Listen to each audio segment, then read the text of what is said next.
આજની આપણી વાતનો વિષય છે એંગર મેનેજમેન્ટ. ક્રોધની જે ભયંકર જ્વાળામુખીઓ છે અને એના જે વિપરીત પરિણામો સમાજે જોયા છે, એ ક્રોધને કેવી રીતે કાબૂમાં રાખવો, એ ક્રોધ ઉપર કેવી રીતે વિજય મેળવવો, એ વિશે થોડી વાતો સમજવાનો આપણે પ્રયત્ન કરીશું. વર્ષો જૂની વાત છે, જર્મનીના હેમ્બર્ગ શહેરમાં એક આંતરરાષ્ટ્રીય સાયકેટ્રિસ્ટ કોન્ફરન્સ થઈ. એ કોન્ફરન્સમાં દેશ પરદેશથી બધા ડૉક્ટર્સ પધારેલા. ત્રિદિવસીય કોન્ફરન્સમાં પ્રથમ જ દિવસે પ્રથમ સત્રમાં પહેલું જ પેપર રીડિંગ હતું. એમાં એના અંતે કંઈક પ્રશ્નોત્તરી થઈ, એમાં કંઈક ઉગ્ર સ્વરૂપ પકડાયું, થોડી ગાળાગાળી પણ થઈ ગઈ, બથમ-બથ્થા પણ આવી ગયા. આ કક્ષાના આંતરરાષ્ટ્રીય ડૉક્ટર્સ એનું આવું વર્તન ત્યાં બેઠેલા સર્વે જોયું. પછી તો ખુરશી ટેબલ બધું એકબીજા ઉપર માર્યું. તાત્કાલિક પોલીસને બોલાવવી પડી. પોલીસે બધાને છૂટા પાડ્યા. પોલીસે થોડું ઇન્ટ્રોગેશન પણ કર્યું. ચારેક વ્યક્તિઓ આની માટે જવાબદાર છે એવું પ્રાથમિક તબક્કામાં પોલીસને લાગ્યું. બધાને પોલીસ સ્ટેશન લઈ ગયા. 9 જેટલા ડૉક્ટર્સ બહુ ઈજાને પામ્યા હતા. એ લોકોને તાત્કાલિક હોસ્પિટલમાં ખસેડાયા અને કોન્ફરન્સ પૂરી થઈ ગઈ.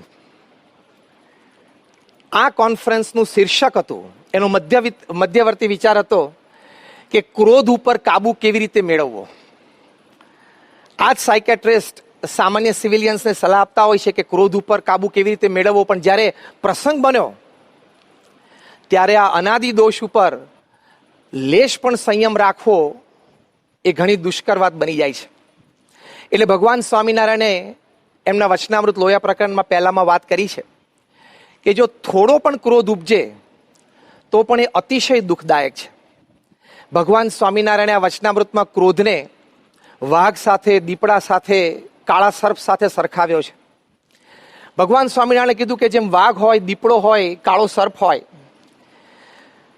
એ જેમ અન્યને ડરાવે અને અન્યના પ્રાણને હરી લે છે, એમ આ ક્રોધ છે અન્યને ડરાવે છે, અન્યના પ્રાણને હરી લે છે. એ વાત ભગવાન સ્વામિનારાયણે ત્યાં કરી છે અને હકીકત છે. વર્ષો પહેલાં મુંબઈમાં એક પ્રસંગ બનેલો. એક કોર્પોરેટ ઓફિસમાં કદાચ કોઈ ટાર્ગેટ અચીવ નહીં થયો હોય એટલે ગુસ્સામાં બોસે મિટિંગ કરી અને બધાને ખૂબ ફાયરિંગ આપ્યું. એમાં 3-4 જણાને જે એમ લાગતા હતા કે જવાબદાર છે એમને છૂટા પણ કર્યા. એમાં એક લેડી એમ્પ્લોયને એમણે છૂટી કરી. એ લેડી એમ્પ્લોય કીધું કે સર, મારો વાંક નથી, તમે મારી રજૂઆત સાંભળો, મને એક ચાન્સ આપો. છતાં ગુસ્સામાં બોસે કીધું કે ના, no chance, you are fired. એ લેડી એમ્પ્લોય ઘરે ગયા અને ખૂબ જ ડિપ્રેશનમાં આવી ગયા, કારણ કે જવાબદારીઓ ઘણી હતી, અને એમણે પંખેથી લટકીને આત્મહત્યા કરી. આ કેસની તપાસ થઈ તો ઇન્ડિયન પિનલ કોડમાં એક કાયદો છે, આઈપીસીમાં, અબેટમેન્ટ ટુ સુસાઇડ. એટલે કે તમારા શબ્દોથી, તમારા વર્તનથી કોઈ ઇન્સ્ટિગેટ થાય, કોઈને એવી પ્રેરણા થઈ જાય કે હું આત્મહત્યા કરી લઉં, તો એની માટે પણ તમે જવાબદાર છો. આ બોસને ફાઇન થઈ અને લગભગ 9 વર્ષની જેલની સજા થઈ. એટલે ક્રોધાવેશમાં આવું થઈ શકે છે, જે ભગવાન સ્વામિનારાયણ આપણને કહ્યું. વર્ષો જૂનો રાજકોટનો પણ એક પ્રસંગ કે સાસુઓ વચ્ચે પ્રશ્ન થયેલો. જે પતિ એ રોજ સાંજે કારખાનેથી આવે એટલે રોજ સાંજે એની માતાનું પણ સાંભળવાનું, વહુનું પણ સાંભળવાનું. એમાં વળી એક દિવસે ત્રાસી ગયો, ક્રોધાવેશમાં આવી ગયો અને એણે એની પત્નીનું બેડરૂમમાં રાત્રે ખૂન કરી નાખ્યું. છરીના ઘા મારીને ખૂન કરી નાખ્યું. એમના 2 નાના સંતાનો, નિર્દોષ માસૂમ બાળકોનું પણ ખૂન કરી નાખ્યું અને એમને પણ જન્મટીપ સજા થઈ. તો આવા ઘણા બધા પ્રસંગો બને છે જે ભગવાન સ્વામિનારાયણે કહ્યું કે ક્રોધ છે, ડરાવે છે અને પ્રાણને હરી લે છે. ઓફિસોમાં આવા પ્રસંગ બને છે, ઘરમાં પ્રસંગ બને છે, બાપ દીકરા વચ્ચે વ્યવહારમાં આવા પ્રસંગો બને છે. એટલે અંગ્રેજીમાં એક કહેવત છે કે anything that begins with anger ends in shame. કે જે કોઈ ક્રિયા કે કાર્ય એ ગુસ્સાથી એની શરૂઆત થાય તો એનું અંત્ય પરિણામ તો લજ્જા જ છે. અને બને છે. ઘણા બધા ક્રિકેટ ચાહકો છો. 2007માં જે આઈપીએલ રમાણ, ઇન્ડિયન પ્રીમિયર લીગ, એમાં એક પ્રસંગ બનેલો કે હરભજન સિંઘે શ્રીસંતને ગ્રાઉન્ડ ઉપર લાફો માર્યો. બંને ઇન્ડિયન ટીમમાં સાથે રમતા હતા, પણ આઈપીએલમાં સામસામે ટીમમાં હોય. અને એનું પરિણામ શું આવ્યું કે હરભજન સિંહને લગભગ 2.5 લાખ રૂપિયાની મેચ ફી ફાઇન થઈ અને પ્રતિષ્ઠા ગઈ, એમના વિશે ઘણું બધું લખાણું, એ જુદું. તો આવી રીતે આ ગ્રોથથી નુકસાન પણ છે, બેઇજ્જતી પણ છે, એવો આ દોષ છે. અને કદાચ કોઈ વ્યક્તિ એવી સમર્થ હોય, એવા પદ ઉપર આવી જાય અને પ્રશાસનની વ્યવસ્થા એવી થઈ જાય અને એ જો એને મોટો ક્રોધ ભભૂકી જાય તો સમાજને પણ બહુ મોટું નુકસાન થઈ શકે છે. એડોલ્ફ હિટલરને ઘણા કારણોથી યહૂદી પ્રત્યે ઘૃણા, એક નફરત અને એના પરિણામે ભયંકર ક્રોધ ઉપજેલો. અને આપણે જાણીએ છીએ પરિણામ કે 60 લાખ યહૂદીઓ એ આ હિટલરની ક્રોધાગ્નિમાં એ બળીને ભસ્મ થઈ ગયા. તો આ બધી હકીકતો છે. કેટલા બધા આવા પ્રસંગો બને છે. You would be surprised to know that every day 1000 people are killed by domestic guns. Military guns નથી વાત કરતા આપણે, ડોમેસ્ટિક ગન્સ, કે ઘરમાં પરિવારમાં ક્યાંક શૂટિંગ થાય, કોઈ કિશોર કે યુવાન હોય એ સ્કૂલમાં કે કોલેજમાં જઈને શૂટિંગ કરે, એમના યુવાનોને કે મિત્રોને કે ટીચર્સને શૂટ કરી દે, એવા પ્રસંગો પણ બન્યા છે. રોજ 1000 વ્યક્તિ તો ડોમેસ્ટિક ગન્સની શૂટિંગથી મરે છે. તો આવા પરિણામો ક્રોધના આપે બધાએ પણ નાના મોટા પ્રસંગે, કદાચ આ કક્ષાના નહીં પણ ક્રોધથી કંઈક સંબંધો બગડે, બોલાચાલી થઈ જાય, કંઈક મર્યાદાઓ તૂટી જાય, અબોલા થઈ જાય, એવા ઘણા બધા પ્રસંગો તો આપણે બધાએ પણ અનુભવ્યા છે. એટલે આ એક વાત હકીકત છે. અને આ ક્રોધ, એની શારીરિક અસરો પણ આપણી ઉપર ઘણી બધી છે. અમેરિકન જર્નલ ઓફ એપિડેમિયોલોજી એમાં 2001ની સાલમાં એક આર્ટિકલ આવેલો. એ આર્ટિકલમાં સંશોધન પછી એવું લખવામાં આવેલું કે માણસ જ્યારે ક્રોધિત થાય છે ત્યારે એની બ્લડ સ્ટ્રીમમાં, એટલે કે એના લોહીમાં અમુક સ્ટ્રેસ હાર્મોન્સ રિલીઝ થાય છે.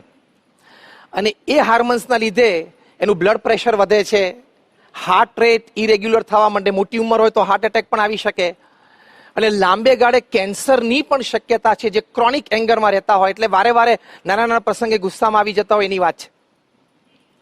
એટલે ગુસ્સો એ બધી રીતે આપણને નુકસાનકારી છે, બધી રીતે આપણને નડતરરૂપ છે.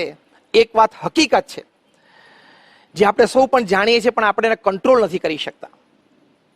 તમને આશ્ચર્ય થશે કે અમેરિકામાં રેડફોર્ડ વિલિયમ્સ એ પોતે બિહેવિયર મેડિસિનના એક્સપર્ટ છે.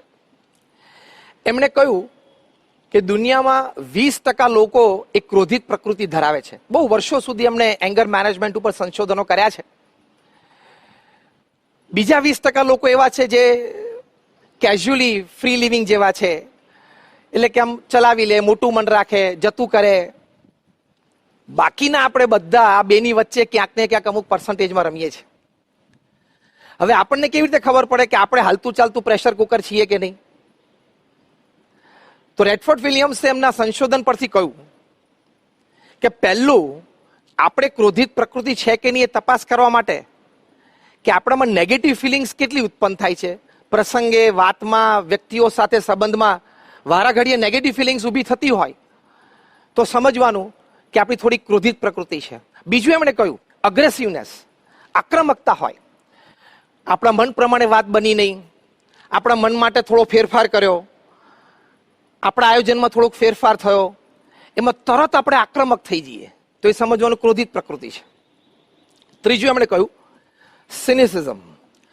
સિનિસિઝમ એટલે આમ એક જનરલ ડિસ્ટ્રસ્ટ ઓફ પીપલ, એટલે કે આમ માનવ દ્વેષ જેવું. નજીકનું વર્તુળ હોય, નજીકના લોકો હોય, એની માટે પણ એમને અણવિશ્વાસ રહ્યા કરે, એમની વાત કે એમના વિચાર કે એમના મોટિવ્સમાં પણ એમને શંકા રહ્યા કરે. તો આ ક્રોધિત પ્રકૃતિ છે. એટલે નેગેટિવ ફિલિંગ્સ હોય, અગ્રેસિવ એટીટ્યુડ હોય, સિનિસિઝમ હોય, તો એ ક્રોધિત પ્રકૃતિ છે. તો આપણે થોડીક અંતરદ્રષ્ટિ કરીને આપણો તપાસ કરવાનો કે આપણે એ ક્રોધિત પ્રકૃતિ કેટલી છે. હવે એને મેનેજ કરવું, કંટ્રોલ કરવો એ અત્યંત આવશ્યક છે. કારણ કે જો ન કરી શકીએ તો કોક વખત આપણે વ્યક્તિગત જીવનમાં, પારિવારિક જીવનમાં, સામાજિક જીવનમાં, વ્યવસાયિક જીવનમાં બધે ઠેકાણે નાના મોટા પ્રશ્ન આવવાની શક્યતા છે. તો એ ક્રોધને આપણે કેવી રીતે મેનેજ કરવો, એ મેનેજ કરવો ખૂબ જરૂરી છે અને દરેક વ્યક્તિ માટે જરૂરી છે. જો એ ક્રોધને પ્રોપરલી મેનેજ ન કરી શકે તો આપણે જોઈએ એવા માઠા પરિણામો પણ આવી શકે છે. તો પહેલી અગત્યની વાત છે સ્પોટ એંગર, કે તમને તાત્કાલિક ક્રોધ ઉપજ્યો કોઈ વ્યક્તિ સાથે વાર્તાલાપમાં, ચર્ચામાં અથવા કોઈ દ્રશ્ય જોઈને, અને એકદમ ક્રોધ શૂટઅપ થઈ ગયો, તો ત્યાં ઇમરજન્સી શું કરવું? તો ઘણા સંશોધનો પછી એવી વાત છે કે જો આવી સિચ્યુએશન એક ઊભી થઈ ગઈ તો shut your mouth, freeze your limbs એટલે કે આર્મ્સ, કાઉન્ટ 10, 1 2 3 4 5 6 એવી રીતે, અને while counting 10 leave the place, change the activity.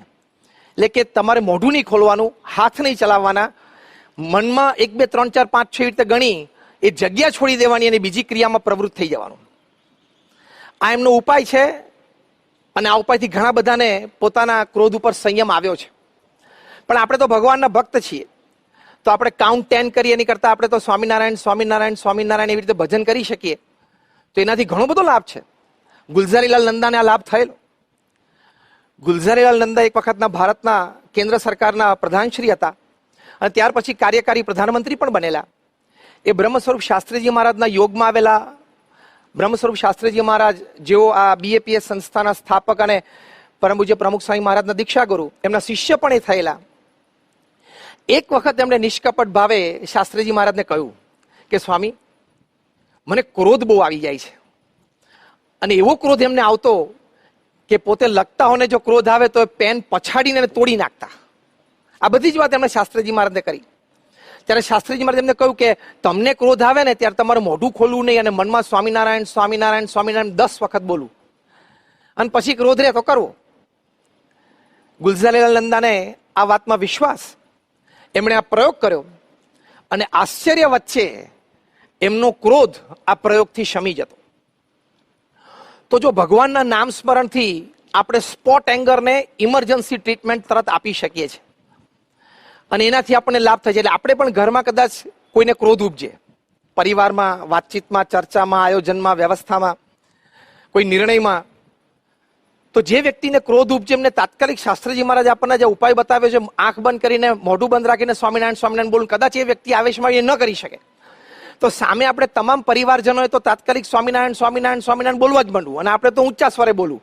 એટલે પેલી વ્યક્તિને અસર થાય, પેલી વ્યક્તિને એમ થાય કે ના, એને જાણપણું આવે, મારે ન કરવું જોઈએ, અને એનો ક્રોધ શમી જાય તો પરિવારમાં કોઈ અનર્થ થતો બચી જાય. તો એક મોટો ઉપાય એ સમાજની દ્રષ્ટિએ, એક્સપેરિમેન્ટની દ્રષ્ટિએ પણ સાબિત થયેલો છે, અને આપણને તો આપણા ગુરુહરિ શાસ્ત્રીજી મહારાજે આપ્યો છે, અને પ્રૂડ છે, તે વાત હકીકત છે. કારણ કે આ ગુસ્સાનું નહીં તો ભયંકર પરિણામ આવી જાય. જો અત્યારે કોરોના વાયરસ ચાલે છે, પેન્ડેમિક છે, આપણે 3જા લોકડાઉનમાં છીએ, તો લોકડાઉન દરમિયાન પરિવાર બધા સાથે રહે છે. ઘણી વખત પતિ પત્ની તો બંને જોબ કરતા હોય મોટા શહેરોમાં, સવારથી બહાર જતા રહેતા હોય, ભેગા ના થતા હોય, પણ હવે ભેગા થયા, આટલું ભેગા રહ્યા એટલે એકબીજાના સ્વભાવ ઓળખ્યા, ઘણા નવા સ્વભાવ એકબીજાના જાણ્યા, હવે એકબીજા ઉપર ક્રોધિત પણ થયા. તો આશ્ચર્ય વચ્ચે કે ચાઇનામાં વુહાનમાં જે એપિસેન્ટર કહેવાય છે કોરોના વાયરસ માટે, અમેરિકામાં ન્યુયોર્કમાં, ભારતમાં પણ મુંબઈમાં ડિવોર્સ કેસીસ એનું ફાઇલિંગ એ સ્પાઇક થઈ ગયું. એટલે કે એનો દર વધી ગયો, કારણ કે ભેગા રહ્યા તો પ્રકૃતિઓ અથડાણી અને ક્રોધિત થયા. તો આવી પણ એક પરિસ્થિતિ એ સર્જાઈ શકે છે.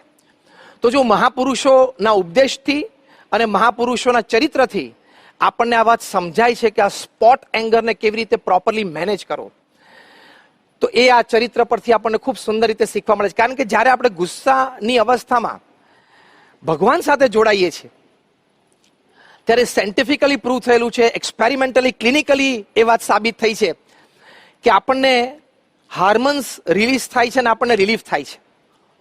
જેમ કે તમે સ્ટ્રેસમાં આવો ત્યારે તમારા શરીરમાં કોર્ટિઝોલ, એપિનેફ્રિન, આ બધા જે હાર્મોન્સ છે સ્ટ્રેસ લાવે, બ્લડ પ્રેશર વધારે, હાર્ટ રેટ્સ ઇમ્પરફેક્ટ કરે, એ બધા જનરેટ થાય છે.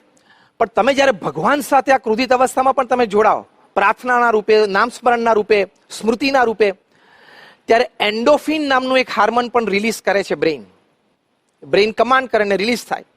તો એન્ડોફિન છે એ કોર્ટિઝોલ અને એપિનેફ્રિન બંનેને દબાવે, અને એન્ડોફિનનું એ લક્ષણ છે કે તમને આમ કુલનેસ, કામનેસ, એટલે આમ શાંતપણું આપે, ધીરજ આપે, અને તમારી ઇમ્યુનિટી પણ સ્ટ્રોંગ કરે છે. એટલે સાયન્ટિફિકલી પણ પ્રૂવ થયેલી વાત છે કે ક્રોધિત અવસ્થામાં પણ ભગવાનના નામ સ્મરણથી તમારા શરીરમાં એન્ડોફિન રિલીઝ થાય અને તમને શાંતિ વર્તે, તમારો ક્રોધ છે એ શમે. તો આ બધી વાત હકીકત છે, એ બધી પ્રૂવ થયેલી છે. બીજી એક વાત ક્રોધને નાબૂદ કરવા માટે કે આપણે થોડી અંતરદ્રષ્ટિ રાખવી, કે એક સજ્જન વ્યક્તિ તરીકે, એક સારા વ્યક્તિ તરીકે, એક ભણેલી એક સમાજની સારી વ્યક્તિ તરીકે આપણને ક્રોધ શોભે નહીં. તો જ્યારે પ્લાન્ડ એંગર હોય, આપણે સ્પોટ એંગરની વાત કરીએ, પ્લાન્ડ એંગર હોય કે ગુસ્સા થવાનું તમે પ્લાનિંગ કરતા હોય, જેમ કે તમે ઓફિસમાં બેઠા હો, તમારા હાથમાં કોઈ રિપોર્ટ આવ્યો, તમે લોસીસ જોવો, તમને તરત ગુસ્સો આવે કે હવે એ કર્મચારી મને મળે એટલે ખખડાવો જ છે. તરત તમે બેલ મારીને પ્યુનને બોલાવો કે આવ્યો હોય તો કે નથી આવ્યો, આવે એટલે સીધો મોકલ. અથવા તો ઘરમાં કંઈક તમે પ્રસંગ સાંભળો તમારા દીકરા દીકરી વિશે, એના કોઈ અયોગ્ય વર્તનમાં, તમે આમ રાહ જોઈને બેઠા હો કે ઘરે આવે ને એટલે એની પર ગુસ્સે થવું. એટલે એ જે પ્લાન્ડ એંગર હોય કે હજી તમારે વ્યક્ત થવાની વાર છે પણ તમારા મનમાં ક્રોધ શરૂ થઈ ગયો છે, તો એ વખતે અંતરદ્રષ્ટિ કામમાં આવે છે. એ અંતરદ્રષ્ટિ શું? વર્ષો પહેલા 1999માં કેનેડાથી એક મેગેઝિન પ્રકાશિત થાય છે, હેલ્થ સાયકોલોજી, એમાં એક આર્ટિકલ આવેલો. એમાં અંતરદ્રષ્ટિની વાત હતી કે આવા જ્યારે પ્લાન્ડ એંગરમાં તમે હો ત્યારે પહેલો પ્રશ્ન તમે તમારી જાતને પૂછવાનો કે ઇઝ ઇટ નેસેસરી, કે જરૂરી છે. બીજો પ્રશ્ન પૂછવાનો ઇઝ ઇટ અપ્રોપ્રિએટ, કે યોગ્ય છે, મારે ગુસ્સો કરવો યોગ્ય છે. ત્રીજો પ્રશ્ન પૂછવાનો કે ઇઝ ધ સિચ્યુએશન મોડિફાયેબલ, કે પરિસ્થિતિ જે સર્જાણી છે એ હું ક્રોધિત ન થઉં તો પણ એ પરિસ્થિતિને બદલી શકું છું, સુધારી શકું છું. અને ચોથો પ્રશ્ન પૂછવાનો ઇવેલ્યુએટ ધ કોન્સિક્વન્સીસ, એટલે કે તમારે ઇવેલ્યુએશન કરવાનું કે ક્રોધિત થઈ જવું પછી શું શું પરિસ્થિતિ સર્જાઈ શકે છે, સંબંધો બગડી શકે છે, અબોલા થઈ શકે છે, વેર ઊભું થઈ શકે છે, એ પણ ઇવેલ્યુએટ કરવું. એને નેમ ટેકનિક કહે છે, NAME, નેમ ટેકનિક. N એટલે ઇઝ ઇટ નેસેસરી, A એટલે ઇઝ ઇટ એપ્રોપ્રિએટ, M એટલે ઇઝ ધ સિચ્યુએશન મોડિફાયેબલ, અને E એટલે ઇવેલ્યુએટ ધ કોન્સિક્વન્સીસ. તો એ અંતરદ્રષ્ટિ છે. એ જ અંતરદ્રષ્ટિ 200 વર્ષ પહેલા વચનામૃતમાં મુક્તાનંદ સ્વામીએ પોતાના વર્તન દ્વારા આપણને શીખવાડી છે. મધ્યના 27માં વચનામૃતમાં શ્રીજી મહારાજે મુક્તાનંદ સ્વામીને પૂછ્યું કે તમને ક્રોધ થાય અને શું નિમિત્ત હોય તો ક્રોધ થાય, અને કેટલો ક્રોધ થાય ને ક્રોધ પછી ટળે કેવી રીતે ટળે છે. ત્યારે મુક્તાનંદ સ્વામી ભગવાન સ્વામિનારાયણના એક અગ્રિમ પંક્તિના સંત, એમણે બહુ જ નિષ્કપટ ભાવે ભર સભામાં મહારાજને જવાબ આપ્યો. એમણે કહ્યું કે મહારાજ, કોઈ અધર્મના માર્ગે ચાલતો હોય, કોઈ ગરીબને એવો દબાવતો હોય, કોઈ બળિયો વ્યક્તિ, ત્યારે કંઈક થોડો ક્રોધ થઈ આવે પણ એ શમી જાય છે. મહારાજ વેન્ટ ડીપ, મહારાજ થોડા ઊંડા ઉતર્યા. મહારાજ કે કયા વિચારથી શમે છે? ત્યારે મુક્તાનંદ સ્વામીએ કહ્યું કે મહારાજ, એવો વિચાર કરીએ છીએ કે ભગવાનને ન ગમે એવો આપણે સ્વભાવ રાખવો નથી. અને બીજો વિચાર અંતરદ્રષ્ટિનો. મુક્તાનંદ સ્વામીએ કહ્યું કે સુખદેવજી કે જડ ભરતનો માર્ગ જ્યારે જોઈએ છે ત્યારે સાધુને આવો અયોગ્ય સ્વભાવ ન જોઈએ. એ વિચારથી આ ક્રોધ શમી જાય છે. ત્યારે મહારાજે કહ્યું કે આ બ્રહ્મ સ્વરૂપી વિચાર છે. તો મુક્તાનંદ સ્વામી આપણને આ જ અંતરદ્રષ્ટિ શીખવાડી કે is it necessary, is it appropriate, એટલે કે આ સ્વભાવ સાધુને જોઈએ. સાધુ શબ્દ વાપરો એટલે સત્સંગી માત્ર, સજ્જન વ્યક્તિ માત્ર, તમામે અંતરદ્રષ્ટિની વાત છે. તો જો આ અંતરદ્રષ્ટિથી પણ ધીમે ધીમે એ સ્વભાવ જઈ શકે છે. ત્રીજી એક વાત, સ્વભાવને સંપૂર્ણ નાબૂદ કરવો હોય તો, અત્યારે તો આપણે એંગર મેનેજમેન્ટની વાત કરી, કેવી રીતે કાબુમાં રાખવો, કેવી રીતે મેનેજ કરવો. પણ સંપૂર્ણ નાબૂદ કરવો હોય તો ભગવાન સ્વામિનારાયણ મધ્યના 27માં વચનામૃતમાં કહ્યું કે અમને તો ક્રોધ ઉપજતો જ નથી, ભગવાનમાં તો આ સ્વભાવ છે જ નહીં. ભગવાન સ્વામિનારાયણ કીધું કે કદાચ કોઈ અધર્મના માર્ગે ચાલતો હોય તો એની શિક્ષાને અર્થે, કદાચ કોઈક ગરીબને દબાવતો હોય તો એને કહેવા ટોકવા માટે ક્ષણિક ક્રોધ ઉપજે છે પણ એ તાત્કાલિક શમી જાય છે. પણ અમારે વ્યક્તિ સાથે રાગ દ્વેષ બંધાતો નથી, એવું ભગવાન સ્વામિનારાયણે કહ્યું. તો જો ભગવાન અને આવા ગુણાતીત સત્પુરુષમાં એમાં તો ક્રોધ છે જ નહીં, તો એમની સાથે જોડાવાથી આપણને બહુ જ મોટો લાભ થાય છે. જેમ અબજોપતિ સાથે જોડાઈએ કંઈક નાની મોટી રીતે ધંધામાં, કદાચ સ્મોલ પર્સન્ટેજ પણ એનો હિસ્સો હોય તો પણ એને મોટો આર્થિક લાભ થાય છે. એમ ભગવાન તો નિર્ગુણ છે, ગુણાતીત સત્પુરુષ પણ નિર્ગુણ છે. એમના પ્રત્યે વિશ્વાસ, શ્રદ્ધા, ભક્તિ, હેત એ રીતે આપણે જોડાઈએ તો આપણા સ્વભાવ પણ નાબૂદ થાય છે. એ વાત શાસ્ત્રોક્ત છે, મોટા મોટા ભક્તોના અનુભવની વાત છે. તો ભગવાન પ્રત્યેની શ્રદ્ધા અને ભક્તિ એ બહુ જ મોટું કામ કરી જાય છે. ભગવાન સ્વામિનારાયણે લોયા પ્રકરણના પહેલા વચનામૃતમાં કહ્યું કે ક્રોધ સાથે અમારે ઘણું વેર છે, એવા શબ્દો વાપર્યા કે ઘણું વેર છે, અને જે ક્રોધી મનુષ્ય હોય એ અમને ગમે નહીં. પ્રથમના 76મા વચનામૃતમાં શ્રીજી મહારાજે કહ્યું કે ક્રોધી, કપટી, ઈર્ષાવાળો અને માની, એ 4 પ્રકારના મનુષ્ય જો હરિભક્ત હોય તો પણ અમારે એ સાથે બને નહીં. એટલે લોયાના પહેલા વચનામૃતમાં કહ્યું કે ગમે નહીં, પ્રથમના 76મા વચનામૃતમાં કહ્યું કે બને નહીં.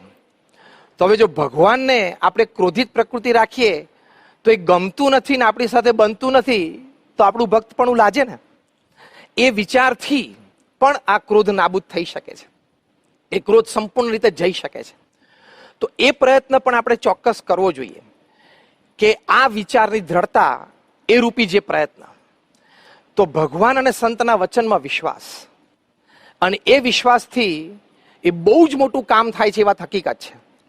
પરમ પૂજ્ય પ્રમુખ સ્વામી મહારાજ એક વખત નાઇરોબીમાં હતા. ત્યાં એર માર્શલ અર્જુનસિંહ પ્રમુખ સ્વામી મહારાજને મળેલા. એમણે પ્રમુખ સ્વામી મહારાજને વાત કરી કે 1971ના યુદ્ધ વખતે અમે પાકિસ્તાનના ઘણા બધા પ્લેન તોડેલા. એટલી બધી બહાદુરી આપણા ફોર્સીસે બતાવી હતી, અમે કોઈનાથી ડરતા નહોતા. પણ આ આંતરિક દોષો છે ને, એને અમે હરાવવા સમર્થ નથી. એમાં આ ક્રોધ છે એ લેશ માત્ર પણ મારા કાબુમાં નથી. તો હું આપને પ્રાર્થના કરું છું કે મને કોઈક એવો ઉપાય બતાવો કે આ ક્રોધ ઉપર હું વિજય મેળવી શકું. એવી વાત એર માર્શલ અર્જુનસિંહે પ્રમુખ સ્વામી મહારાજને કરી. ત્યારે પ્રમુખ સ્વામી મહારાજ એમને એક જ વાક્યમાં ઉપાય બતાવ્યો કે સંત સમાગમ એ જ એક અને એકમાત્ર ઉપાય છે. આવા શબ્દો પ્રમુખ સ્વામી મહારાજે વાપર્યા કે એ જ એક અને એકમાત્ર ઉપાય છે. કારણ કે સંત સમાગમથી આગળ આપણે જે વાત કરીએ તમામ ઉપાયો સિદ્ધ થઈ શકે. ભગવાનના નામ સ્મરણની શ્રદ્ધા, ગુસ્સો આવે ત્યારે એ જાણપણું આવે, પછી અંતરદ્રષ્ટિ, ભગવાન પ્રત્યેની શ્રદ્ધા ભક્તિ, આ બધું જ સંત સમાગમમાં રહેલું છે. એટલે પ્રમુખ સ્વામી મહારાજે અર્જુનસિંહને સંત સમાગમની વાત કરી. પણ હવે સંતો પણ ઘણા છે, પણ એમાં કેવા સંતની વાત? તો જેનામાં દોષ ન હોય. યોગીજી મહારાજ એક વખત ગોંડલમાં હતા અને મોટા સ્વામીએ સાહજિક જ એમને પૂછ્યું કે સ્વામી તમને ક્યારે આમ ક્રોધ આવેલો? ત્યારે યોગીજી મહારાજ એકદમ ભાવમાં આવીને બોલ્યા કે ગુરુ, અમને ક્યારેય ક્રોધ આવ્યો જ નથી. આવા સંતની વાત, આવા સંતના સમાગમની વાત પ્રમુખ સ્વામી મહારાજે કરી છે. કારણ કે આવા સંત એ જ, એમના પ્રત્યે આપણને વિશ્વાસ અને પ્રીતિ હોય તો એમની કૃપાથી આ થઈ શકે. જે શ્રીજી મહારાજે કાર્યાણીના 12મા વચનામૃતમાં કહ્યું છે. શ્રીજી મહારાજે કહ્યું કે ક્રોધી, લોભી, લંપટ ગમે તેવો જીવ હોય, પણ આવી રીતની વાતમાં વિશ્વાસ અને પ્રીતિએ કરીને જો સાંભળે તો એના સર્વ વિકાર ટળી જાય છે. આવી રીતની વાત એટલે શું? કાર્યાણીના 12મા વચનામૃતમાં આ શબ્દો વાપરે કે આવી રીતની વાત એટલે શું? તો આવી રીતની વાત એટલે ભગવાન અને સંતના ઉપદેશ સંબંધી વાત, અને ભગવાન અને સંતના જીવન પ્રસંગો, ચરિત્રની વાત, બે પ્રકારની વાત. એમાં વિશ્વાસ અને પ્રીતિ, તો આ સંપૂર્ણ નાબૂદ થઈ શકે છે. એ વાત એક હકીકત છે. પ્રમુખ સ્વામી મહારાજ ઘણા વર્ષો પહેલા એક પ્રસંગે બોચાસનમાં હતા. આ પ્રસંગ બ્રહ્મોપનિષદ પુસ્તકમાં લખાયેલો છે. એક શિક્ષક પ્રમુખ સ્વામી મહારાજને મળવા માટે આવ્યા અને એમણે પ્રમુખ સ્વામી મહારાજને વાત કરી કે સ્વામી મને બહુ જ ક્રોધ છે. પછી એમણે એમના પ્રસંગો કહ્યા કે સ્વામી મારા દીકરાને મેં એક પોકેટ રેડિયો લઈ આપ્યો કોમેન્ટ્રી સાંભળવા માટે. વળી એક દિવસ બપોરે મારે રજા હતી, હું ઘરે હતો, સૂતો હતો. અમારું નાનું ઘર, પણ હવે એને ક્રિકેટ કોમેન્ટ્રી સાંભળવાનો શોખ, તેને રેડિયો ચાલુ કર્યો. મેં 2-3 વખત એને ટોક્યો પણ એ ના માન્યો, એટલે મેં ઊભા થઈને એના હાથમાંથી રેડિયો લઈ લીધો અને પછાડીને તોડી નાખ્યો. બીજો પ્રસંગ એમણે કહ્યો, આ વાત બ્રહ્મોપનિષદમાં લખેલી છે કે મારા દીકરાને મેં સાયકલ લઈ આપી અને પછી એ સાયકલ ફેરવતો હશે કમ્પાઉન્ડમાં. વળી તડકો ઘણો હતો, ઉનાળાનો સમય, એટલે મેં કીધું તું રહેવા દે, સાંજે સાયકલ ફેરવ. તો કે ના પપ્પા, મારે અત્યારે ફેરવવી છે. એ વખતે કે મારો એટલો બધો ગુસ્સો આવી ગયો, મેં સાયકલ ઉપરથી ગુસ્સામાં ધક્કો માર્યો અને સાયકલ પછાડીને પછી ધોકાથી આખું ટાયર તોડી નાખ્યું, બધા સ્પોક તોડી નાખ્યા. હવે મેં જેને નવી સાયકલ લઈ આપેલી કે સ્વામી મારો આટલો બધો ગુસ્સો છે, શું કરું? એ વખતે પ્રમુખ સ્વામી મહારાજ એમને કહ્યું, એમને એક માળા આપી અને કહ્યું કે તમારે રોજ સવારે 5 માળા સ્વામિનારાયણ સ્વામિનારાયણ સ્વામિનારાયણ સ્વામિનારાયણ એમ કરવું. અને આ ગુસ્સો જ્યારે આવે ને એ વખતે પણ સ્વામિનારાયણ સ્વામિનારાયણ સ્વામિનારાયણ અંદરથી બોલવું. આટલું કરજો, ભગવાન કૃપા કરશે. આવા મોટા સંત પાસે નિષ્કપટ થયા, એમાં જ આપણું ઘણું બધું કામ પૂરું થઈ જતું હોય છે. અને પછી એમના વચનમાં વિશ્વાસ અને એમના પ્રત્યે પ્રીતિ, આ શિક્ષકે આ ઉપાય કર્યો. બીજી વખત જ્યારે પ્રમુખ સ્વામી મહારાજ થોડા મહિના પછી બોચાસન પધાર્યા ત્યારે ફરી વખત મળવા આવ્યા અને એકદમ હાથ જોડીને ગળગળા થઈને આંખમાં આંસુ સાથે એમને પ્રમુખ સ્વામી મહારાજને કહ્યું કે સ્વામી, આપે જે ઉપાય બતાવ્યો તે મેં કર્યો, એમાં મારો ક્રોધ સંપૂર્ણ શમી ગયો હોય ને એવું મને લાગે છે. છેલ્લા થોડાક મહિનાથી, આમ તો હું તમને છેલ્લે મળ્યો ત્યારથી અત્યાર સુધી મને ક્રોધ આવ્યો જ નથી. તો જો આવા વચનોમાં વિશ્વાસ અને આવા સંત પ્રત્યે જો પ્રીતિ હોય તો એ બહુ જ મોટું કામ થઈ શકે છે. આ તો વિશ્વાસથી કામ થયું. પ્રીતિથી કેવી રીતે કામ થાય? તો આવા સંત પ્રત્યે પ્રીતિ હોય તો એમના જીવન પ્રસંગો આપણને સ્પર્શી જાય, યાદ રાખવાનું મન થાય, આપણી માટે પ્રેરણારૂપ થઈ જાય. તો પ્રમુખ સ્વામી મહારાજ જીવનમાં તમે જો કેટલા બધા પ્રસંગો એવા બન્યા છે કે પ્રમુખ સ્વામી મહારાજ સિવાય, એટલે કે ગુણાતીત સત્પુરુષ સિવાય બીજી કોઈ પણ વ્યક્તિઓને ગુસ્સે થઈ જાય. પ્રમુખ સ્વામી મહારાજ આણંદમાં બધે જ પધરામણી કરી, સવારથી નીકળ્યા હતા, બપોર 2:30 વાગે પાછા આવ્યા, જમવા બેસતા હતા.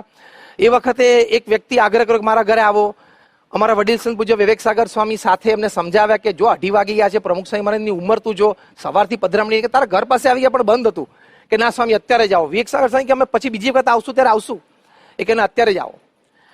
પ્રમુખ સ્વામી મહારાજ સિવાય કોઈ પણ વ્યક્તિ હોત ને તે ક્રોધિત થઈ જાત કે ભાઈ તું સમજ તો ખરો, આટલો આગ્રહ શું કામ રાખે છે. પ્રમુખ સ્વામી મહારાજ એક શબ્દ ના બોલ્યા, ઊભા થઈ પીરસેલું ભાણું છોડી અને પધરામણી કરી આવ્યા. પ્રમુખ સ્વામી મહારાજ મુંબઈમાં હતા, પરમાનંદ કાકાના ઘરે એમનો સ્વામીશ્રીનો ઉતારો હતો. ગાંઠના ઓપરેશન પછી 86ની સાલમાં પ્રમુખ સ્વામી મહારાજ ત્યાં 12 દિવસ આરામ માટે રોકાયેલા. એ વખતે પ્રમુખ સ્વામી મહારાજનું અપમાન, એક વ્યક્તિ બહુ પ્રતિષ્ઠિત મોટી વ્યક્તિ હતી, કેબિનેટ મિનિસ્ટર હતા, એમણે પ્રમુખ સ્વામી મહારાજને વગર વાંકે 1 કલાક ખખડાવ્યા. પ્રમુખ સ્વામી મહારાજ એક શબ્દ ના બોલ્યા. એમાં પ્રમુખ સ્વામી મહારાજનો કોઈ વાંક જ નહોતો. અને વાત પણ એવી હતી, વિષય પણ એવો હતો કે જે તે વ્યક્તિ જે ખખડાવતી હતી એને કોઈ નિસ્બત પણ ન હોય, પણ કેવળ સત્તાની રૂએ અને થોડા માનમાં, એના મદમાં જાણે છે કે સામે પ્રમુખ સ્વામી મહારાજ છે, એમને તાવ છે, એટલે કે ટેમ્પરેચર છે, છતાં પણ એમને ખખડાવ્યા. પ્રમુખ સ્વામી મહારાજ એક શબ્દ ના બોલ્યા. પ્રસંગ પૂરો થયો. પ્રમુખ સ્વામી મહારાજે વિવેક સાગર સાહેબને કીધું કે એમને જમાડી દેજો. તો કેટલા શાંત રહી શક્યા પ્રમુખ સ્વામી મહારાજ. અહીંયા વાસદમાં પ્રમુખ સ્વામી મહારાજને 102 ડિગ્રી તાવ, 2-5 પધરામણી કરવાની હતી, સ્વામી મારા ઘરે આવો, સ્વામી મારા ઘરે આવો, એમ કરતા 122 થઈ ગઈ. એમની જગ્યાએ આપણે તો બોલી બેસે કે ભાઈ મને તાવ છે, આજે નિર્જળા ઉપવાસ છે, એકાદશી, તમે રહેવા દો, કાલે કરશું. એક શબ્દ ના બોલ્યા. જમવામાં કોક વખત ખારો શીરો આવી જાય, કડવી કઢી આવી જાય, કડવી કાકડી આવી જાય, પ્રમુખ સ્વામી મહારાજ એક વાર પણ ગુસ્સે નથી થયા. ભગવાનના થાળમાં આવ્યું, ભગવાન નથી બોલ્યા તો આપણે નહીં બોલવાનું, એ વિચારથી જમી લેવાનું. તો જે કાર્યાણીના 12મા વતનના ભગવાન સ્વામિનારાયણે કહ્યું કે વિશ્વાસ અને પ્રીતિ, તો પ્રીતિ આ કે આવા પ્રસંગો, આવા આપણા ગુરુહરિના આપણે સાંભળીને એનું મનન ચિંતન કર્યું હોય તો લાભ શું, સંત સમાગમનો સાચો અર્થ શું કે આપણા જીવનમાં જ્યારે આવા પ્રસંગો બને ત્યારે આપણને આપણા ગુરુહરિનો બનેલો આવો પ્રસંગ યાદ આવે. એ વખતે કેવી રીતે વર્ત્યા એ જાણપણામાં આવે અને આપણે જો એ રીતે વર્તી શકીએ તો સમજવાનું કે સંત સમાગમ કર્યો છે. તો એ આવા પ્રસંગોના મનનથી થાય છે. જે ભગવાન સ્વામીએ મધ્ય 31માં કહ્યું કે નિરંતર મનન કરતો સત્વ એ બ્રહ્મનો સંગ કરે તો બ્રહ્મના ગુણ આવે જ. તો આવી રીતે ક્રોધ નિર્મૂળ થઈ શકે છે. તો આ એના ઉપાયો છે. આપણે ભગવાન સ્વામિનારાયણના ચરણોમાં પ્રાર્થના કરીએ, ગુરુહરિ પ્રમુખ સ્વામી મહારાજ અને ગુરુહરિ મહંત સ્વામી મહારાજના ચરણોમાં પ્રાર્થના કે આપણને આ વિચારો દ્રઢ કરાવે અને આપણો ક્રોધ પણ સંયમમાં આવે અને નાબૂદ થાય. એમના ચરણોમાં પ્રાર્થના. શ્રી સ્વામિનારાયણ ભગવાનની જય.